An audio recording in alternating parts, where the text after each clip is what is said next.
എൻ്റെ തൊണ്ടക്ക് പാടില്ല, എന്നാലും ഞാൻ പറയണേണ്. ഇപ്പം മഴയൊക്കെയുള്ള സമയത്തേ നല്ല ചൂട് ചോറിൻ്റെ മുകളിലോട്ടേ തേങ്ങാക്കൊത്തും കുരുമുളക് പൊടിയൊക്കെ ഇട്ട് വരട്ടി വരട്ടി അങ്ങോട്ട് ഇട്ടാ ലിവർ റോസ്റ്റ്.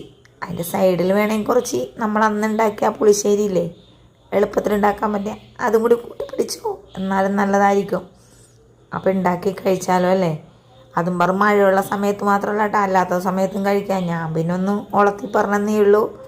അപ്പം അതേ നമ്മുടെ ബീഫുകാരൻ കുറച്ച് ലിവർ കൊണ്ടുവന്ന് തന്നിട്ടുണ്ടായിരുന്നു. എന്നാൽ പിന്നെ ഇതങ്ങാട് കഴുകി വൃത്തിയാക്കിയിട്ടൊക്കെ എടുക്കാമെന്ന് ഓർത്ത് ആദ്യം തന്നെ ഇതിൻ്റെ പാടങ്ങാട് ഞാൻ ഉലിച്ച് കളഞ്ഞിട്ടാ. ചില ആൾക്കാരൊക്കെ ഇത് കഴുകിയിട്ട് അങ്ങനെ തന്നെ കുക്കറിലിട്ടിട്ട് അങ്ങോട്ട് അരിഞ്ഞെടുക്കും. പക്ഷേ എനിക്കത് തൃപ്തിയായില്ല.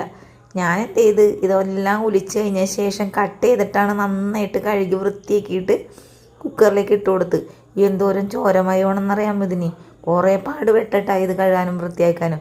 പിന്നെ ഇതിലേക്ക് മഞ്ഞൾപ്പൊടി, ഉപ്പും ഇച്ചിരി കൂടി ഇഞ്ചി വെളുത്തുള്ളി പേസ്റ്റും കുറച്ച് വിനാഗിരി ഇട്ടിട്ട് ഇതിൽ വെള്ളമൊന്നും വെച്ചില്ല കേട്ടോ, വേവിക്കാനായിട്ട് അടപ്പിലേക്ക് വെച്ച് കൊടുത്ത് 3-4 വിസിലിന് ശേഷം ഞാൻ തുറന്നു നോക്കിയേട്ടാ. എൻ്റെ പൊന്നോ എൻ്റെ ശബ്ദം.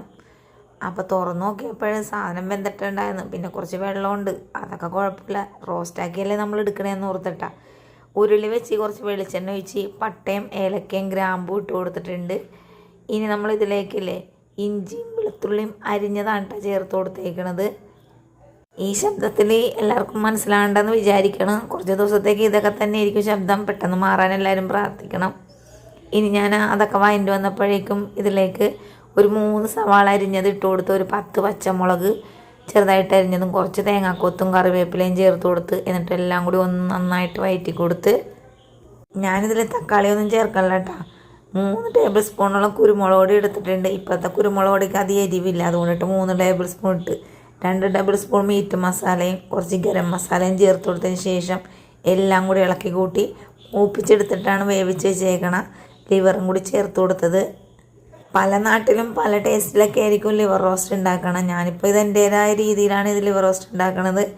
ഇതിലേക്ക് ഒരു 1.5 ടേബിൾ സ്പൂണോളം വിനെഗറും അതേപോലെ തന്നെ നല്ല കട്ടി തേങ്ങാപ്പാലും കൂടി ചേർത്ത് കൊടുത്തിട്ടുണ്ട്. എന്നിട്ട് ഇതെല്ലാം കൂടി ഇളക്കി വരട്ടി വരട്ടി ഇതുപോലെ ആക്കി എടുത്തിട്ടുണ്ട് കേട്ടോ. എനിക്കിതൊരു ഓർഡർ കിട്ടിയപ്പോൾ ഉണ്ടാക്കി കൊടുത്താണ്.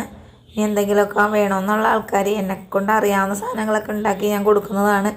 അപ്പോൾ താല്പര്യമുള്ള ആൾക്കാർ ഞാൻ മുകളിൽ നമ്പർ കൊടുത്തേക്ക് കോൺടാക്റ്റ് ചെയ്യുക. അതേപോലെ തന്നെ ഇത് ഉണ്ടാക്കാനും മറക്കരുത്, അടിപൊളി ടേസ്റ്റാണ്. നമ്മുടെ വീഡിയോ കണ്ടതിന് സപ്പോർട്ട് ചെയ്യണം, ലൈക്ക് ചെയ്യണം. വീഡിയോ കണ്ടതിന് താങ്ക് യു.